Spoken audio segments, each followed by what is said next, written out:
कल्पना करें कि एक ऐसी तकनीक है जो आपको दुनिया को अद्वितीय विस्तार से देखने देती है, पेड़, इमारतें और यहाँ तक कि जमीन के नीचे की संरचनाएं भी। यह वही तकनीक है जिसका उपयोग स्वचालित कारें और ड्रोन अपने आसपास का नक्शा बनाने में करते हैं। इस तकनीक को कहा जाता है LiDAR, light detection and ranging. तो आखिर LiDAR है क्या? मूल रूप से LiDAR एक रिमोट सेंसिंग तकनीक है।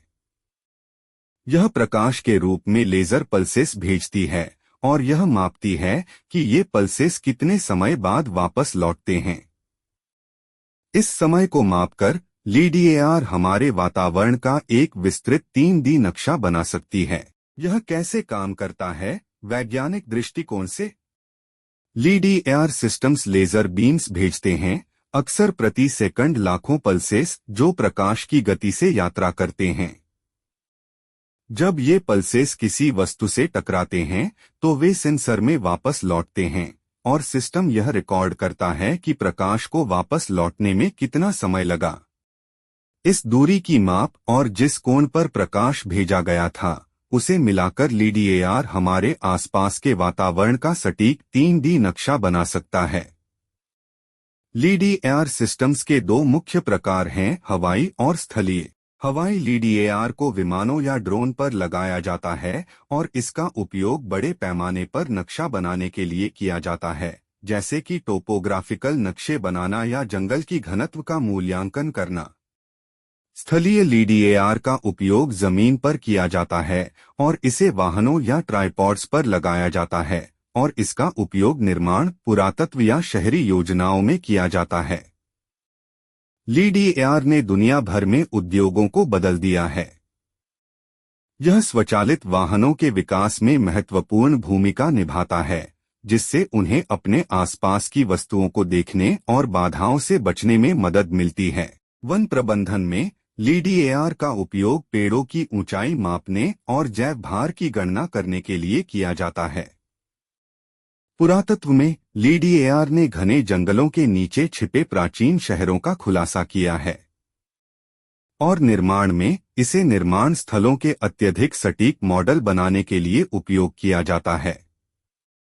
LiDAR स्वचालित वाहनों में अपनी भूमिका के लिए सबसे प्रसिद्ध है। कार के ऊपर लगाया गया सिस्टम लगातार परिवेश को स्कैन करता है, पैदल यात्रियों, साइकिल चालकों और अन्य वाहनों जैसी वस्तुओं का पता लगाता है। यह डेटा वास्तविक समय में कार को निर्णय लेने में मदद करने के लिए संसाधित किया जाता है, जिससे यह स्वचालित तकनीक में एक महत्वपूर्ण घटक बन जाता है। LiDAR पर्यावरण विज्ञान में भी महत्वपूर्ण भूमिका निभाता है। इसका उपयोग जंगलों का अध्ययन करने, पेड़ों की ऊंचाई और कैनोपी की घनत्व को मापने के लिए किया जाता है। यह डेटा वैज्ञानिकों को पारिस्थितिक तंत्र को समझने और वनों की कटाई की निगरानी करने में मदद करता है और यहाँ तक कि कार्बन संचयन क्षमता का अनुमान लगाने में भी LiDAR का सबसे आश्चर्यजनक उपयोग पुरातत्व में होता है। जैसे कि मध्य अमेरिका के घने जंगलों में LiDAR ने प्राचीन शहरों का खुलासा किया है, जिन्हें पहले देख पाना असंभव था। वर्चुअल वातावरण में वनस्पतियों को हटाकर पुरातत्वविद इमारतों, सड़कों और यहाँ तक कि मंदिरों की पहचान कर सकते हैं।